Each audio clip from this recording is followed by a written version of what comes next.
Nexia roy. ఈ పక్షి పేరు ఇండియన్ ప్యారడైజ్ ఫ్లై క్యాచర్. ఇది భారతదేశంలోని తెలంగాణతో పాటు పలు రాష్ట్రాల్లో కనిపిస్తుంది. అంతేకాదండి ఒక అద్భుతమైన ఇంజనీర్ కూడా తన ప్రతిభతో తన నివాసాన్ని ఇంద్రభవనాన్ని తలదన్నేలా నిర్మిస్తుంది.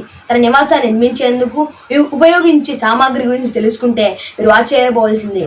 ఈ ఇండియన్ ప్యారడైజ్ ఫ్లై క్యాచర్ తన నివాసాన్ని నిర్మించేందుకు సాలిగూడు దారాలను అలాగే ఎండి ఆకులతో అద్భుతమైన డిజైన్ గూడు నిర్మిస్తుంది.